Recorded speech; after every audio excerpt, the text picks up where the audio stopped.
Okay మా good morning all. Previous క్లాస్‌లో మనం ఏం చెప్పుకున్నాము? పాయింటర్స్ స్టార్ట్ చేసాం. ఓకే. సో, ఫంక్షన్స్‌లో మనకి కాల్ బై రిఫరెన్స్ మెథడ్ అర్థం అవ్వాలి అంటే పాయింటర్స్ మనం సి లాంగ్వేజ్‌లో చెప్పుకున్న పాయింటర్స్ ఒకసారి మనం రివైజ్ చేయాలి కాబట్టి పాయింటర్స్ టాపిక్ చెప్పుకుంటున్నాము. ఓకేనమ్మా? సో, నిన్న అర్థమైంది కదా! వేరియబుల్ యూజ్ చేసుకొని మనం ఏం చేస్తాము అంటే వాల్యూ స్టోర్ చేస్తాము. అదే పాయింటర్ యూజ్ చేసుకొని ఏం చేస్తాము అంటే అడ్రెస్ స్టోర్ చేస్తాము అని అనుకున్నాం. కదమ్మా? Yes, ma'am. Okay. So,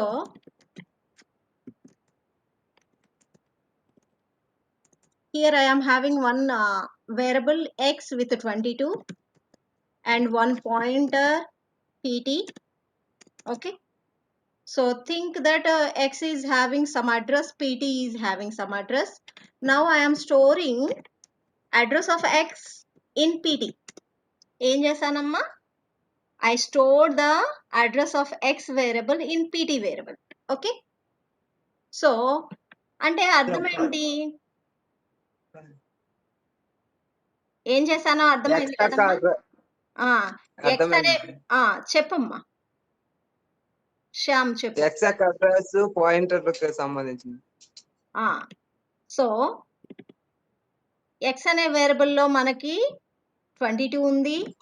X అనే లొకేషన్ కి ఒక అడ్రస్ ఉంది. So think the address as 4000. Okay. Then again we are having pointer PT. PT అనే పాయింటర్ ఉంది. ఓకే. పిటి అనే పాయింటర్ ఉంది, దానికి ఒక అడ్రస్ ఉంటుంది. So think the pointer address as 3500. And at beginning pointer is having some unknown value. ఆ unknown value ని మనం garbage value అని కూడా అనొచ్చు. ఏమనొచ్చు? Garbage value అనొచ్చు. So in the next step what I did is ఏం చేశాను? I stored the address of x in pt. x address ఎక్కడ పెట్టానయ్యా? పాయింటర్ లో పెట్టాను. అంటే అర్థం ఏంటమ్మా? What is the meaning of this statement? ఈ ఎక్స్ అడ్రస్ ఏదైతే ఉందో దాన్ని ఎక్కడ స్టోర్ చేశాను? పాయింటర్ లో స్టోర్ చేశాను. అంటే ఇప్పుడు పాయింటర్ లోపల ఏమొస్తుంది? గార్బేజ్ వాల్యూ పోయి 4000 అంతే. So now pointer is having, pointer లో ఎంత ఉందయ్యా? గార్బేజ్ అడ్రస్ పోతుంది. గార్బేజ్ అడ్రస్ పోయి పాయింటర్ లోకి ఏమొస్తుంది? 4000 వస్తుంది. అంతేనా? So now pointer is having 4000. ఓకేనా? Okay ma'am. సో ఎక్స్ అనేది వేరియబుల్, పిటి అనేది పాయింటర్. పాయింటర్ లోపల ఎక్స్ అడ్రస్ ఉంది కాబట్టి ఈ అడ్రస్ ని బేస్ చేసుకొని ఎక్స్ వాల్యూ కనుక్కోవచ్చా? పాయింటర్ దగ్గర ఎక్స్ ఎక్కడ ఉంది అనేది ఉంది. సో పాయింటర్ దగ్గర ఎక్స్ ఉంది, ఎక్స్ యొక్క అడ్రస్ ఉంది కాబట్టి పాయింటర్ ఉపయోగించుకొని ఎక్స్ అనే వేరియబుల్ లోపల ఏ విలువ ఉంది అనేది మనం చెప్పొచ్చా? చెప్పలేమా? చెప్పొచ్చు మ్యామ్. చెప్పొచ్చు. For that we are having a new operator which is known as, it is having the symbol asterisk. Here we have to call it as value at address operator. ఇక్కడ ఒక కొత్త ఆపరేటర్ వాడుతున్నామమ్మా. చూడటానికి అది Austric symbol, కాకపోతే దాన్ని ఇక్కడ ఏమని పిలవాలి? వాల్యూ ఎట్ అడ్రస్ ఆపరేటర్ అని పిలవాలి. ఏమని పిలవాలి? Value at address operator. నిన్న చెప్పుకున్నాము యాంప్రసైండ్ సింబల్ ని ఏమని పిలిచాము?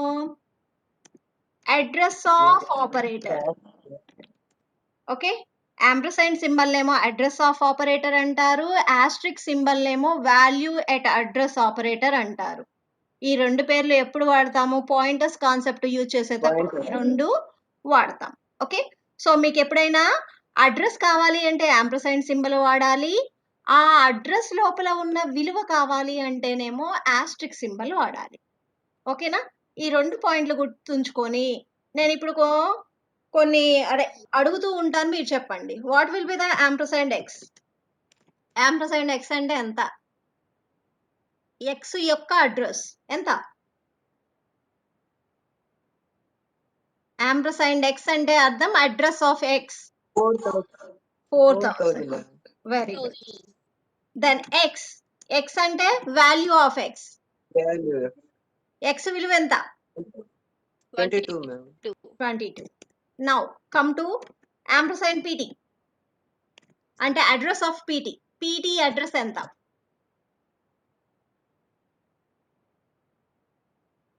What is the address of pt address pointer ఎక్కడుంది 3,500 ma'am. 3500 వెరీ గుడ్ pt అంటే పాయింటర్ లోపల ఉన్న అడ్రస్ ఎంత ఎంతమ్మా 4,000 ma'am. 4,000. Okay now asterisk pt అంటే వాల్యూ ఎట్ అడ్రస్ 4000 asterisk అంటే అర్థం ఏంటమ్మా value at address A address pt లోపల ఏ అడ్రస్ ఉందో ఆ అడ్రస్ pt లోపల ఏ అడ్రస్ ఉంది 4000 కాబట్టి దీని అర్థం ఏంటి వాల్యూ ఎట్ అడ్రస్ 4000 సో అంటే విలువ ఎంత వస్తుందమ్మా వాల్యూ ఎట్ అడ్రస్ 4000 అనే అడ్రస్ లోపల ఉన్న విలువ ఎంత 22 ma'am. 22 అంతేనా అర్థమైందా అంటే మనం x విలువని మనం ప్రింట్ చేయాలి అంటే ఇప్పటి వరకు ఏం చేసేవాళ్ళము cout x అని రాసేవాళ్ళం సో x లో ఉన్న విలువ కావాలి అంటే మనము x ని ప్రింట్ చేసేవాళ్ళం now we got another way to print the value of x మన x ని ఇంకొక విధంగా కూడా ప్రింట్ చేయొచ్చు ఎలా అంటే పాయింటర్స్ యూజ్ చేసుకొని కూడా ప్రింట్ చేయొచ్చు సో నేను ఇప్పుడు ఏం రాస్తున్నాను cout స్టార్ pt అంటున్నా అంటే దాని అర్థం ఏంటి pt లోపల ఎవరి అడ్రస్ ఉంటే ఆ అడ్రస్ లోపల ఉన్న విలువని ప్రింట్ చెయ్యి now pt is having 4000 that is nothing but the address of x కాబట్టి ఎవరి విలువ వస్తుంది అంటే x విలువ వస్తుంది అర్థమైందమ్మా ఓకేనా అంటే x విలువని డైరెక్ట్ గా x అని ప్రింట్ చేయొచ్చు డైరెక్ట్ గా cout x అన్న ప్రింట్ అవుతుంది లేదా ఒక పాయింటర్ లో x యొక్క అడ్రస్ స్టోర్ చేసి కూడా ప్రింట్ చేయొచ్చు దానికి దీనికి తేడా ఏంటంటే ఇది డైరెక్ట్ గా ప్రింట్ చేస్తున్నాము ఇది ఇండైరెక్ట్ గా ప్రింట్ చేస్తున్నాం అంతే తేడా ఓకేనా క్లియరా okay Okay ma'am. Okay ma'am. So clear కాబట్టి ఇంకొక ఎక్సర్సైజ్ ఇస్తా చేస్తారా సో నిన్నటి ఎక్సర్సైజ్ ఉంది కదా దాంట్లో ఇంకొన్ని పాయింట్స్ యాడ్ చేస్తాను నిన్నటి ఎక్సర్సైజ్ మీరు ఆల్రెడీ రాశారు ఓకే దాన్ని కంటిన్యూ చేయండి స్టార్ p అంటే ఎంత now I'm writing the star p అంటే ఆల్రెడీ రాసామా star p now I'm writing the statement as p equals to ampersand ss నేను ఎక్సర్సైజ్ కంప్లీట్ చేశారు కదా దాన్ని బేస్ చేసుకొని ఇది కూడా రాయండి ఇప్పుడు ss అంటే ఎంత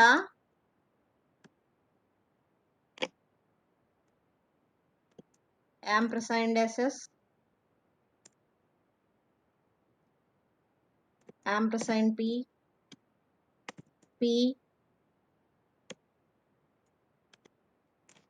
asterisk p వీటి విలువలు చెప్పండి అమ్మా ఇప్పుడు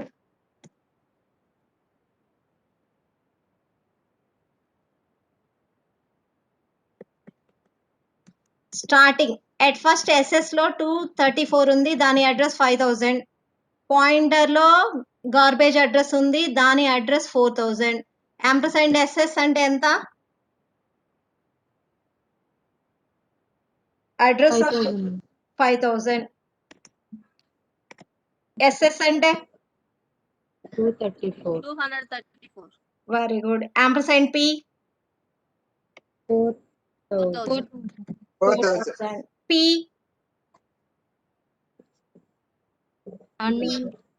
unknown address. Unknown address is nothing but Garbage value, madam. garbage address. Star P. 234 ma'am. 234 కాదమ్మా, ఎందుకు ఇంకా మనము పాయింటర్ లో ఎస్ఎస్ అడ్రస్ పెట్టలేదు కదా. Oh, SS. ఎస్ఎస్ అడ్రస్ ఇంకా పెట్టలేదు కాబట్టి unknown value, Gar. Nothing but garbage value. ఎందుకంటే ఏ అడ్రస్ ఉందో తెలియదు, ఇప్పుడు మనకు వచ్చే విలువ వస్తుంది, ఆ విలువ కూడా ఏ విలువ తెలియదు కాబట్టి గార్బేజ్ వాల్యూ. ఓకే, సో ఇప్పుడు ఏం చేశాను, పాయింటర్ లోపల ఎస్ఎస్ అడ్రస్ పెట్టా.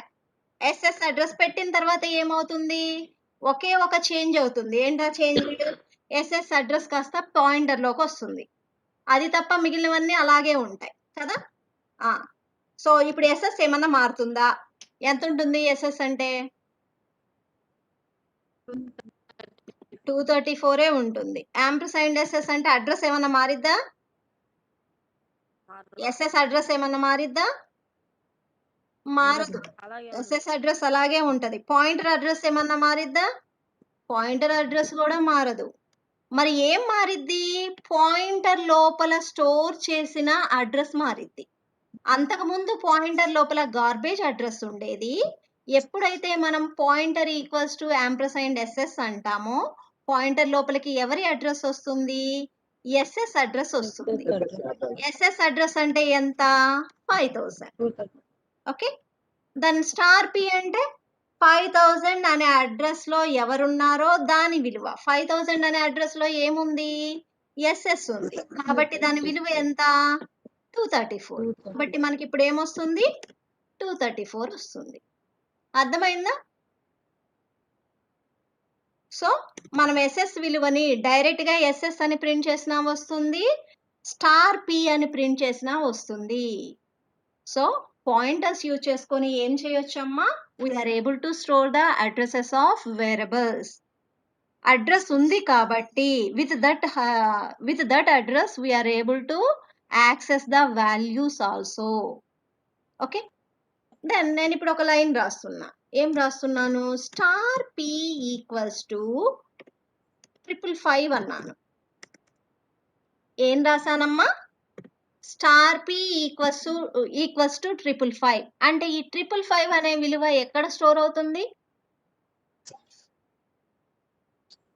స్టార్ పి అంటే ఏమ్మా, అంటే మెమరీ లొకేషన్. స్టార్ పి అంటే పి అనే పాయింటర్ లో ఏ అడ్రస్ ఉందో ఆ లొకేషన్ లో 555 పెట్టు అని అర్థం. మరి పి లో ఎవరి అడ్రస్ ఉంది, ఎస్ఎస్ అడ్రస్ ఉంది, కాబట్టి ఈ 555 ఎక్కడికి వెళ్తుంది, ఎస్ఎస్ లోపలికి వెళ్తుంది. అంతేనా కాదా, చూడండి ఇక్కడ ఏం చేస్తున్నానమ్మా, now I'm writing the statement as star PT equals to 333 పెట్టా. అంటే దీని అర్థం ఏంటి, దీని అర్థం ఏంటమ్మా, 333 అనే ఈ విలువని ఎక్కడ స్టోర్ చేయమంటున్నాను, స్టార్ పీటీలో పెట్టు. స్టార్ పీటీ అంటే అర్థం ఏంటి, పాయింటర్, పీటీ అనే పాయింటర్ లో ఏ అడ్రస్ ఉందో ఆ అడ్రస్ లో పెట్టు. అంటే ఇక్కడేనా కాదా, 333 అనే విలువ ఇక్కడికే స్టోర్ అవుతుందా లేదా.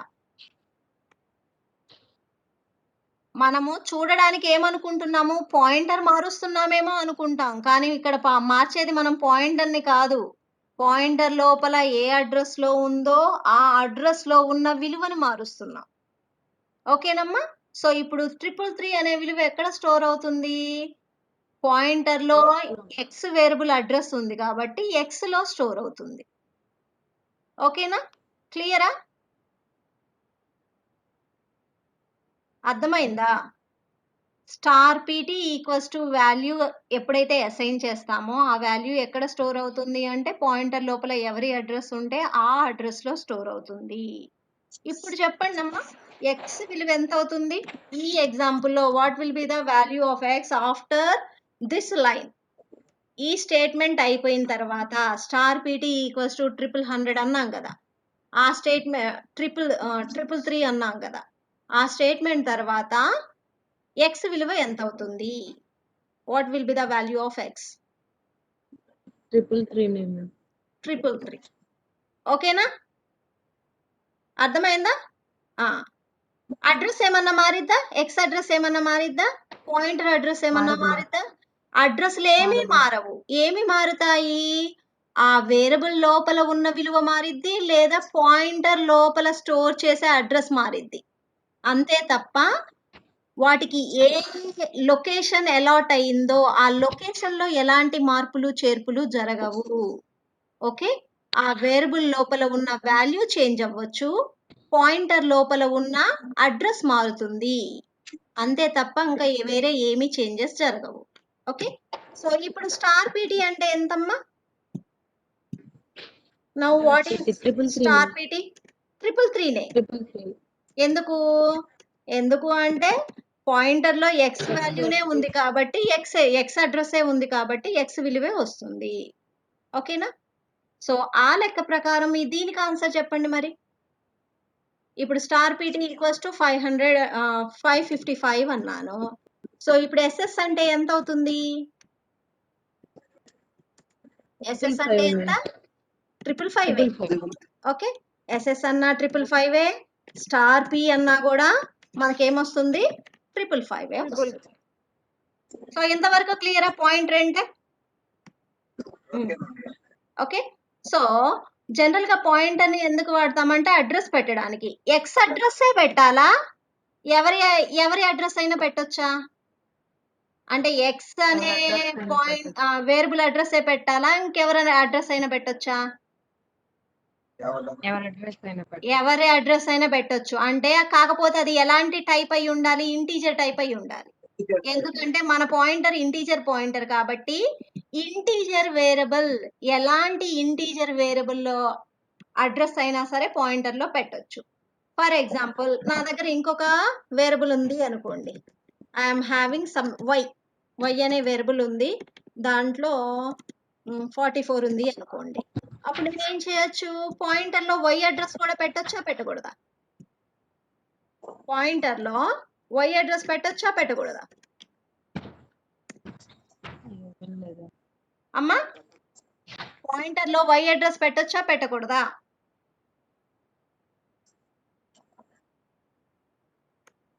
ఈ స్టేట్మెంట్ రాయొచ్చా రాయకూడదా? మ్యామ్ మళ్ళీ ఒకసారి చెప్పరా? అమ్మా, ఇందాకటి వరకు మనం ఎక్స్ అనే వేరియబుల్ మాత్రమే తీసుకున్నాం, ఇప్పుడు ఇంకొక ఎక్స్ట్రా వేరియబుల్ తీసుకున్నాను. ఓకేనా? Okay ma'am. ఇంకొక ఎక్స్ట్రా వేరియబుల్ తీసుకున్నా, దాని పేరు వై. ఇప్పుడు ఏం చేశాను? ఇందాకేమో ఎక్స్ అడ్రస్ పెట్టాను, ఇప్పుడు వై అడ్రస్ పెడుతున్నా. వై అడ్రస్ పెట్టడంలో తప్పేమన్నా ఉందా? ఏం లేదు. తప్పేమీ లేదు, ఎందుకంటే పాయింటర్ లో ఎవరి అడ్రస్ అయినా పెట్టొచ్చు. At the same time y ఎలాంటి డేటా టైప్ కి సంబంధించింది?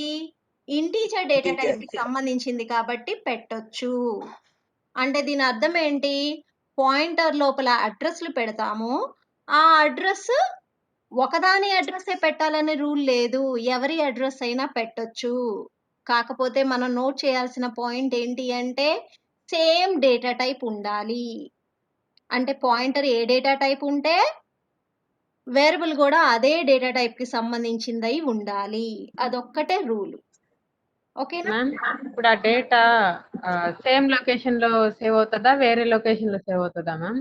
వైకి మళ్ళీ సపరేట్ కదా, వై అనేది సపరేట్ వేరియబుల్ అనుకున్నప్పుడు అప్పుడు దానికి కూడా వైకి సపరేట్ లొకేషన్ ఉంటది. ఓకే. అంతే కదమ్మా, ఎన్ని వేరియబుల్స్ పెడితే అన్ని వేరియబుల్స్ కి మెమరీ లొకేషన్లు సపరేట్ గానే ఉంటాయమ్మా, ఒకటి ఇంకొక దాంతో మిక్స్ అవ్వదు.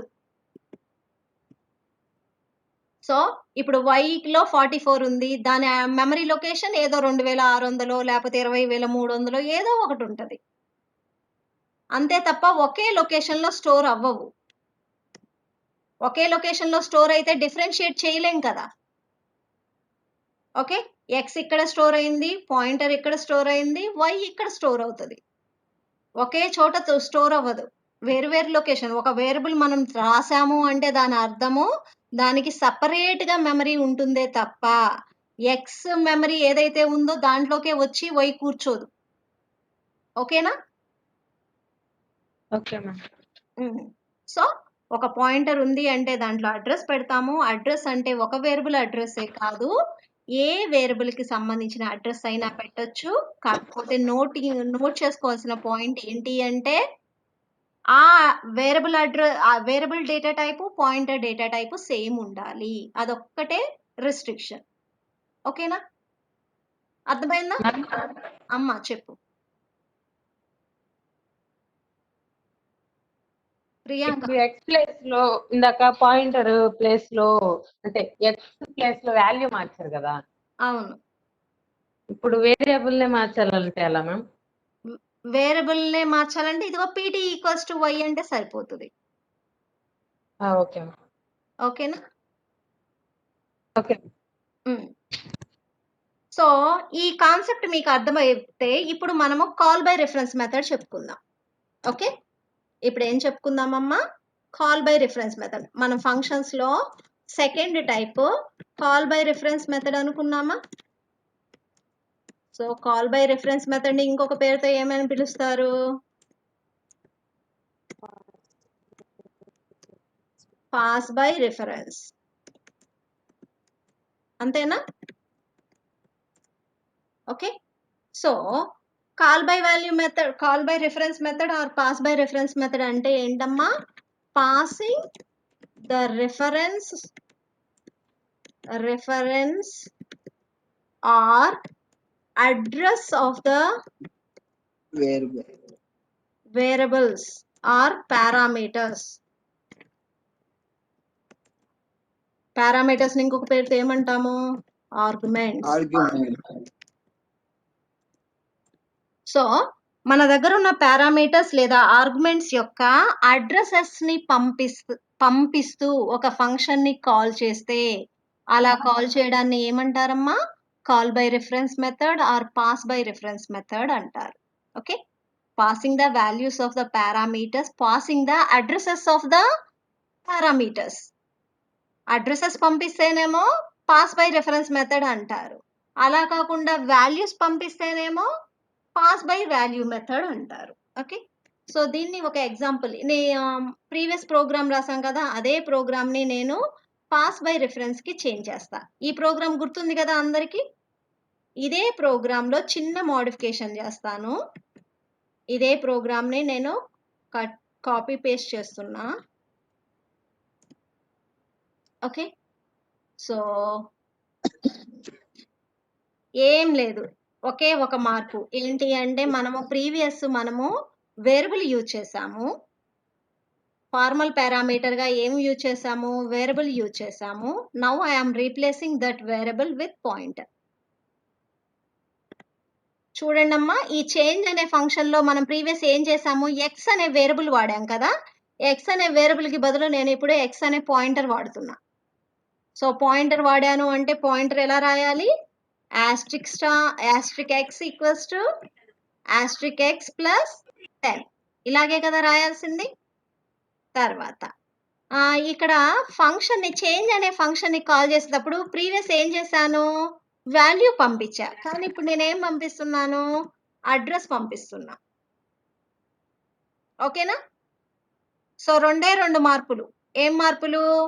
ఫంక్షన్ ని కాల్ చేసేటప్పుడు ప్రీవియస్ ఏమో వాల్యూ పంపించే వాళ్ళము, ఇప్పుడు పంపిస్తున్నాము అడ్రస్ పంపిస్తున్నాం.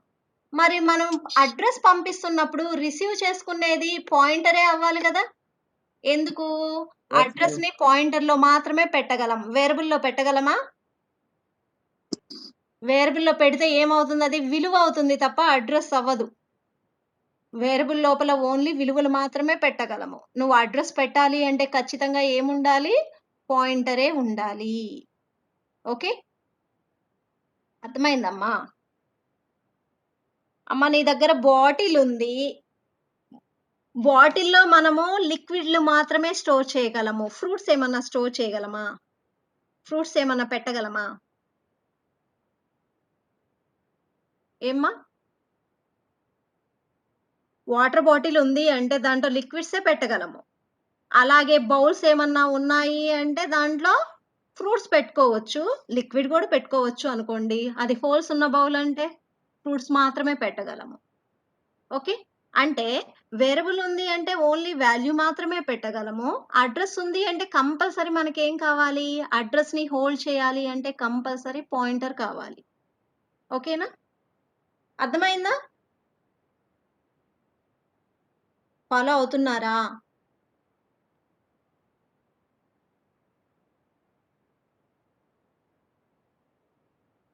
మ్యామ్ వింటున్నాం మ్యామ్. ఫాలో ఓకే, అవుతున్నాం మ్యామ్. సరే సరే అమ్మా. సో ఈ ప్రోగ్రామ్ లో రెండు మార్పులు, 2 కాదులే 3 మార్పులు. ఏంటవి? చేంజ్ అనే ఫంక్షన్ ని కాల్ చేసేటప్పుడు అడ్రస్ పంపించాను, రిసీవింగ్ ఏమో పాయింటర్ పెట్టాను, స్టేట్మెంట్ కి వాల్యూ ఎలా యాడ్ చేశాను, పాయింటర్ యూజ్ చేసుకొని యాడ్ చేశాను. ఈ 3 కదా నేను మార్చింది, ఇంకేమన్నా మార్చానా? ఇంకేమీ మార్చలేదు కదా. సో ఈ ప్రోగ్రామ్ లో మనకి ఏమున్నాయి, 2 ఫంక్షన్స్ ఉన్నాయి. మన ప్రోగ్రామ్ ఎక్కడి నుంచి మొదలవుతుంది, మెయిన్ నుంచి మొదలవుతుంది. మెయిన్ లో ఎన్ని వేరియబుల్స్ ఉన్నాయ్యా? మెయిన్ అనే ఫంక్షన్ కి సంబంధించి ఎన్ని వేరియబుల్స్ ఉన్నాయి? ఒకటి మ్యామ్. ఒకటే. దాని పేరు ఏంటమ్మా? X ma'am. ఏ. అమ్మ మెయిన్ లో ఏ ఉంది, ఎక్స్ ఎక్కడుంది? ఏ మ్యామ్, ఏ మెయిన్ లో ఏ మాత్రమే ఉంది, ఆ ఏలో కూడా 22 ఉంది. ఓకే, సో మనం ఫస్ట్ ఏం చేస్తున్నాము, ఏ వాల్యూని ప్రింట్ చేసాం. ఏ వాల్యూని ప్రింట్ చేస్తే ఎంత వస్తుందమ్మా? 22 వస్తుంది. ఓకే, సపోజ్ ఇప్పుడు ఏ అనే వేరియబుల్ ఉంది, ఏలో 22 ఉంది, ఏ విలువ ప్రింట్ చేశాను. ఏ విలువ ప్రింట్ చేశాను అంటే మనకి ఆన్సర్ ఎంత వస్తుంది? What will be the value? 22. Okay, so మనకు అవుట్పుట్ ఏమొస్తుంది? Value before calling A function, before function call equals to ఎంతమ్మా? 22. తర్వాత ఏం చేస్తున్నాను, now I'm calling change. Change అనే ఫంక్షన్ ని కాల్ చేస్తూ దానికి ఏం పంపిస్తున్నాను? అడ్రస్ పంపిస్తున్నా. సో ఈ లైన్ ని మనం ఫంక్షన్ కాల్ అంటాం కాబట్టి ఏమవుతుంది, ఫంక్షన్ ని కాల్ చేసినప్పుడు కంట్రోల్ ఎక్కడికి వెళ్తుంది? చేంజ్ అనే ఫంక్షన్ దగ్గరికి వెళ్తుంది.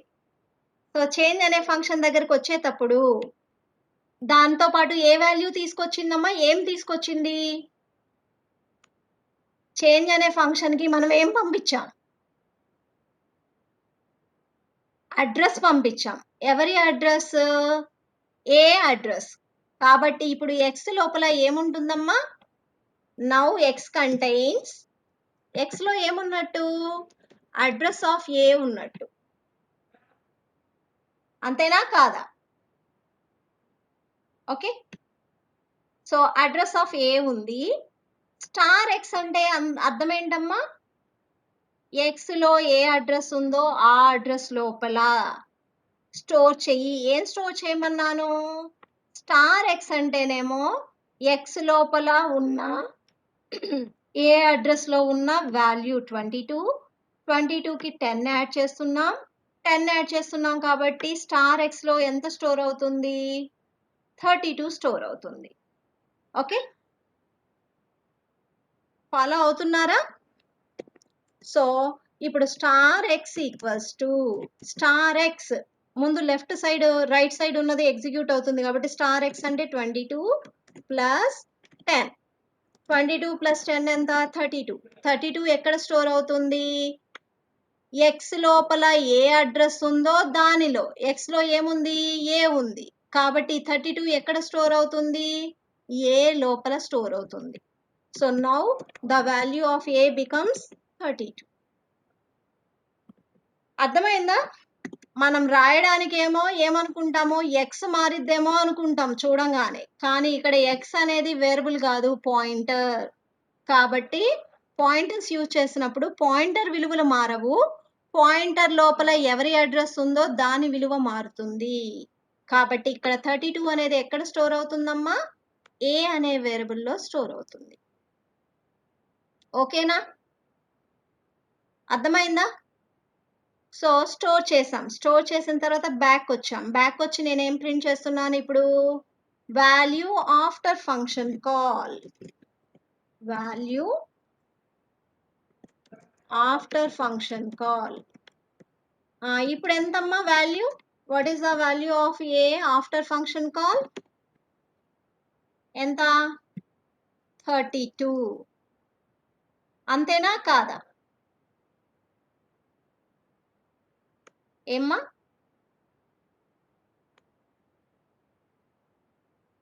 ఫాలో అవుతున్నారా? అంతేనా? క్లియరా? So main call by reference method లో మనం మెయిన్ గుర్తుంచుకోవాల్సిన పాయింట్ ఏంటి అంటే, ఇక్కడ నోట్ చేసుకోండి ఒక పాయింట్. ఏంటా point? If we make changes in the formal parameters,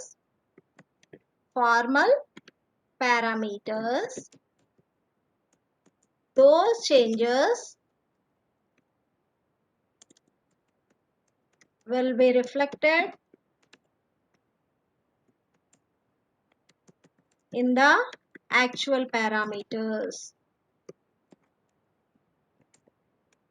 okay, అంటే దీని అర్థం ఏంటమ్మా? ఫార్మల్ పారామీటర్స్ అంటే ఒక ఫంక్షన్ రిసీవ్ చేసుకునే వాల్యూస్. ఇక్కడ మనం చేంజెస్ ఎక్కడ చేసాము? ఫార్మల్ పారామీటర్స్ లోనేనా చేంజెస్ చేసింది? అవునా కాదా? ఫార్మల్ పారామీటర్స్ లో చేంజెస్ చేస్తే యాక్చువల్ పారామీటర్ అంటే ఇక్కడ ఎవరు? ఏలో చేంజెస్ జరిగాయా లేవా? సో ఫార్మల్ పారామీటర్స్ లో చేంజెస్ చేస్తే ఆ చేంజెస్ యాక్చువల్ పారామీటర్స్ లో రిఫ్లెక్ట్ అయితే ఆ మెథడ్ ని ఏమంటారు అంటే call by reference method or pass by reference method అంటారు. ఓకేనా? అర్థమైందా?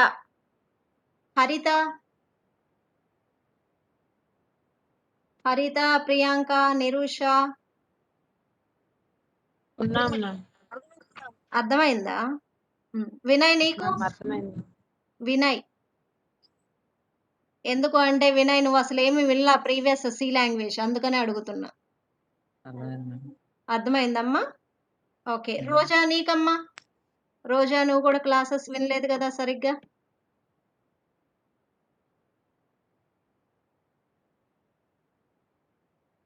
మాట్లాడుతున్నావా రోజా?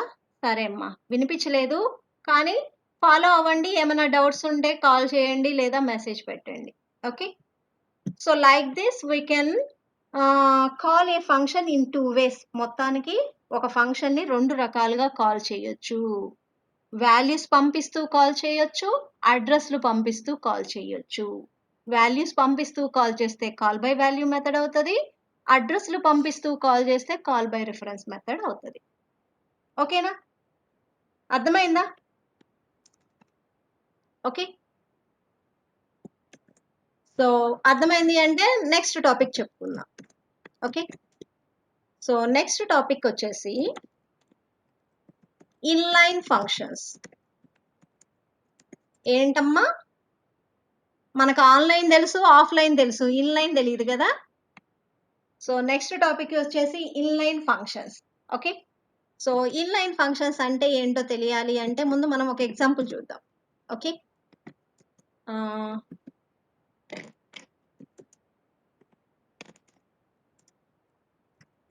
నా దగ్గర ఒక ప్రోగ్రామ్ ఉంది. ఆ ప్రోగ్రామ్ లో 3 మెథడ్స్ ఉన్నాయమ్మా. మెయిన్ కాకుండా 3 ఉన్నాయి. Okay, test 1, test 2, test 3. కనిపిస్తుందా అందరికి?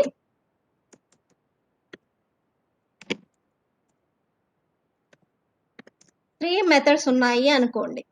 ఓకే, 3 మెథడ్స్ లో ఏదో రాశాను.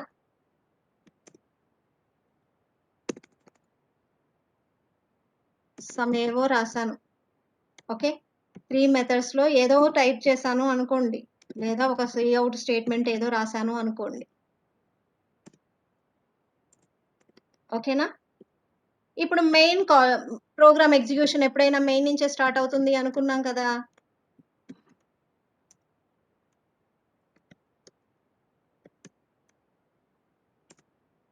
మెయిన్ నుంచి ఫంక్షన్ కాల్ చేస్తున్నా.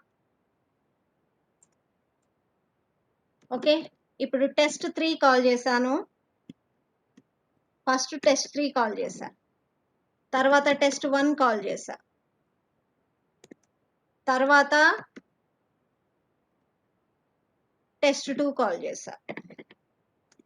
ఓకే, ప్రోగ్రామ్ ఎలా రన్ అవుతుందమ్మా? ఇలా రాస్తే ప్రోగ్రాము ఎలా రన్ అవుతుంది? ప్రోగ్రామ్ మెయిన్ నుంచి స్టార్ట్ అవుతుందని మనందరికీ తెలుసు కదా. సో ప్రోగ్రామ్ లో మనం ఎన్ని ఫంక్షన్స్ రాసినా ఎగ్జిక్యూషన్ మాత్రం మెయిన్ నుంచే స్టార్ట్ అవుతుంది. కాబట్టి ఫస్ట్ టెస్ట్ 3 అన్నాను అంటే అర్థం ఏంటి? టెస్ట్ 3 అనే ఫంక్షన్ ఎక్కడుందో అక్కడికి వెళ్తుంది. ఓకే, ఇక్కడ ఉంది టెస్ట్ 3, అక్కడికి వెళ్తుంది. అక్కడ ఏ వర్క్ చెప్పామో ఆ పని మొత్తం చేస్తుంది. ఆ వర్క్ కంప్లీట్ అవ్వగానే ఎక్కడికి వస్తుంది? మళ్ళీ మెయిన్ దగ్గరకు వస్తుంది. టెస్ట్ 3 అయిపోయింది. నెక్స్ట్ ఏముంది లైన్? టెస్ట్ 1 అంటే టెస్ట్ 1 అనే ఫంక్షన్ ఎక్కడుందో వెతుక్కుంటూ వెళ్తుంది. ఇక్కడుంది కాబట్టి ఇక్కడికి వస్తుంది. ఇక్కడ చెప్పిన పని మొత్తం చేస్తుంది. ఎప్పుడైతే క్లోజింగ్ బ్రేస్ వచ్చిందో, క్లోజింగ్ బ్రేస్ వచ్చింది అంటే end of the function reach అవుతుందో అప్పుడు మళ్ళీ ఎక్కడికి వస్తుంది? మెయిన్కి వస్తుంది. టెస్ట్ 1 అయిపోయింది. టెస్ట్ 1 అయిపోయిన తర్వాత మళ్ళీ ఏం రాసాము? టెస్ట్ 2 అన్నాం అంటే అర్థం ఏంటి? టెస్ట్ 2 అనే ఫంక్షన్ ఎక్కడుందో మళ్ళీ అక్కడికి వెళ్తుంది. ఓకే, అక్కడ ఉన్న పని మొత్తం కంప్లీట్ చేస్తుంది, మళ్ళీ వెనక్కి వస్తుంది. ఓకేనా? వెనక్కి వచ్చిన తర్వాత ఏమైంది? ఇంకా టెస్ట్ 2 తర్వాత ఇంకేమన్నా ఉన్నాయా స్టేట్మెంట్లు? ఏమీ లేవు. End of the main reach అయ్యాం కాబట్టి ప్రోగ్రామ్ ఏమవుతుంది? ఆగిపోతుంది. ఇలా జనరల్ గా ప్రోగ్రామ్ ఏమవుతుంది అంటే ఎప్పుడైతే మనం ఫంక్షన్స్ వాడతామో, ఫంక్షన్స్ వాడినప్పుడు ఏమవుతుందమ్మా? ప్రతి ఫంక్షన్ కాల్ కి కంట్రోల్ వెళ్తుంది, ఆ ఫంక్షన్ కంప్లీట్ చేస్తుంది, మళ్ళీ కంట్రోల్ బ్యాక్ రిటర్న్ అవుతుంది. ఓకే, ఇప్పుడు కాలింగ్ ఫంక్షన్ ఏంటి? సపోజ్ ఇక్కడ నుంచి మనం ఈ ప్రోగ్రామ్ చూస్తే ఈ ప్రోగ్రామ్ లో కాలింగ్ ఫంక్షన్ అని దేన్ని అంటారు? కాల్డ్ ఫంక్షన్ అని దేన్ని అంటారు? కాలింగ్ ఫంక్షన్ అంటే అర్థం ఏంటమ్మా? కాలింగ్ ఫంక్షన్ ఏంటి? కాల్డ్ ఫంక్షన్ ఏంటి? కాలింగ్ ఫంక్షన్ అంటే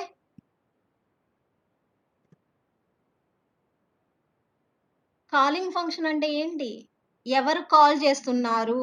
ఎవరు కాల్ చేస్తున్నారు ఈ ప్రోగ్రామ్ లో? కాల్ చేసే ఫంక్షన్ పేరేంటమ్మా? మెయినే కదా కాల్ చేస్తుంది. మెయినేనా కాదా?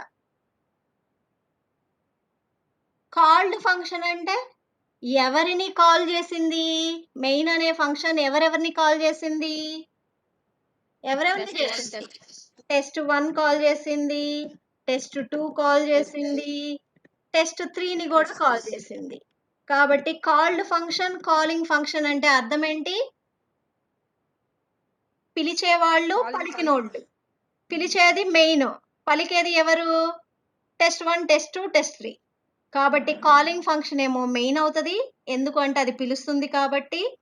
కాల్డ్ ఫంక్షన్స్ ఏమవుతాయి? Test 1, test 2, test 3. ఎవరిని పిలిచింది మెయిన్? టెస్ట్ 1, టెస్ట్ 2, టెస్ట్ 3నే కదా పిలిచింది. కాబట్టి వాటిని ఏమని పిలవాలి? కాల్డ్ ఫంక్షన్స్ అని పిలవాలి. ఓకే, సో ఇక్కడ ప్రాబ్లం ఏంటి అంటే ఈ ప్రోగ్రామ్ రన్ అవుతున్నప్పుడు వెళ్తుంది వస్తుంది, వెళ్తుంది వస్తుంది, వెళ్తుంది వస్తుంది. మన ప్రోగ్రామ్ లో 3 ఫంక్షన్సే రాసాం. కొన్ని ప్రోగ్రామ్స్ లో ఎలా ఉంటాయి అంటే మోర్ దాన్ 100 ఫంక్షన్స్ కూడా ఉండొచ్చు. ఓకేనమ్మా? ఒక ప్రోగ్రామ్ లో one program can contain n number of functions.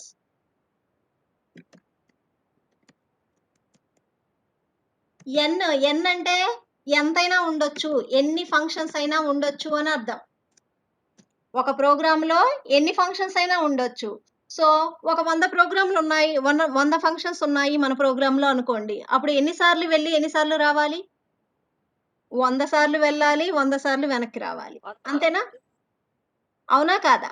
అంతే మ్యామ్. మరి ఒక ఫంక్షన్ ని ఒకసారే వాడుకోవాలని రూల్ ఏమన్నా ఉందా? ఎన్నిసార్లు అయినా వాడుకోవచ్చా? ఏమ్మా, టెస్ట్ 3 అనే ఫంక్షన్ ని నేను ఇంకొకసారి కాల్ చేయొచ్చా, కాల్ చేయకూడదా? చేయొచ్చు. ఎన్నిసార్లు అయినా కాల్ చేయొచ్చా, కాల్ చేయకూడదా? ఎన్నిసార్లు అన్న చేయొచ్చు. చేయొచ్చు కదా. సో అంటే మనకి ప్రోగ్రామ్‌లో 3 ఫంక్షన్స్ ఉన్నా, 30 ఫంక్షన్స్ ఉన్నా ఏమవుతుంది? ఆ ఫంక్షన్స్‌ని ఎన్ని సార్లు కాల్ చేస్తే అన్ని సార్లు కంట్రోల్ దాని దగ్గరికెళ్ళాలి, వెనక్కి రావాలి, వెళ్ళాలి, వెనక్కి రావాలి, వెళ్ళాలి, వెనక్కి రావాలి. మరి ఇలా అయితే ఎక్కువ టైం పడుతుందా? పట్టదా? ఆ ప్రోగ్రామ్ రన్ అవ్వడానికి ఇలా వెళ్ళడానికి కాస్త టైము, మళ్ళీ వెనక్కి రాడానికి కాస్త టైము పడుతుందా? పట్టదా? పడుతుంది. పడుతుంది కదమ్మా! సో, ఆ పట్టే టైంని తగ్గించడానికి మనకున్న సొల్యూషన్ ఏంటి అంటే ఇన్‌లైన్ ఫంక్షన్స్. సో, మనకి సొల్యూషన్ ఏంటి అమ్మా? Inline functions. ఇన్‌లైన్ ఫంక్షన్స్ ఎందుకు వాడతారు అంటే ప్రోగ్రామ్ యొక్క ఎగ్జిక్యూషన్ టైంని తగ్గించడానికి. తగ్గించడము అంటే ఎప్పుడు తగ్గించడానికి వాడతారు అనేది నెక్స్ట్ క్లాస్‌లో చెప్పుకుందాం. ప్రస్తుతానికి ఇప్పుడు చూసిన ఎగ్జాంపుల్‌లో ఏమవుతుంది? ఒక ఫంక్షన్‌ని కాల్ చేసినప్పుడు కంట్రోల్ వెళ్ళాలి, మళ్ళీ బ్యాక్‌కి రావాలి. ఇలా కంట్రోల్ వెళ్ళడానికి అంటే కంట్రోల్ పాస్ అవ్వడానికి, రిటర్న్ అవ్వడానికి టైం పడుతుంది కాబట్టి, ఈ టైంని తగ్గించడానికి we are having one alternate. That alternate is nothing but inline functions. So, inline functions అనే వాటిని వాడుకొని మనం ప్రోగ్రామ్ యొక్క ఎగ్జిక్యూషన్ టైం అంటే రన్ చేయడానికి పట్టే టైంని తగ్గించొచ్చు. తగ్గించాలి అనుకుంటే మనకున్న సొల్యూషన్ ఇన్‌లైన్ ఫంక్షన్స్. ఓకేనా? సో, నెక్స్ట్ క్లాస్‌లో కంటిన్యూ చేస్తాను. మీటింగ్ టైమ్ అయిపోయింది. 1 మినిటే ఉంది. ఏమన్నా డౌట్స్ ఉంటే మెసేజ్ చేయండమ్మా. 7 ప్రోగ్రామ్స్ ఎగ్జిక్యూషన్ అయిపోతే రికార్డ్‌లో రాసి రెడీగా పెట్టండి. ఇప్పటికి మనం 7 ప్రోగ్రామ్స్ అయిపోయాయి. ఓకేనా? ఇన్‌లైన్ ఫంక్షన్స్ రేపటి క్లాస్‌లో కంటిన్యూ చేస్తాను. అర్థమైందమ్మా చెప్పినంత వరకు?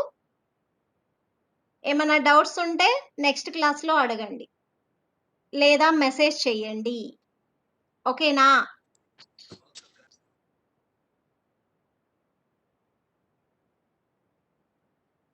దెన్ నందిని స్క్రీన్ షాట్ తీసావమ్మా అటెండెన్స్?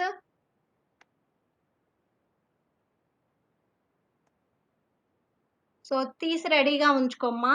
పోస్ట్ చేయి. గ్రూప్‌లో పోస్ట్ చేసేసేయి. పెట్టేసాను మేడం తీసి. Very good. Very good. అమ్మా పొరపాటున మీ అటెండెన్స్ స్కాలర్‌షిప్‌తో లింక్ అయితే ప్రాబ్లమ్ అవుతుంది కాబట్టి చెప్పండి మీ ఫ్రెండ్స్‌కి.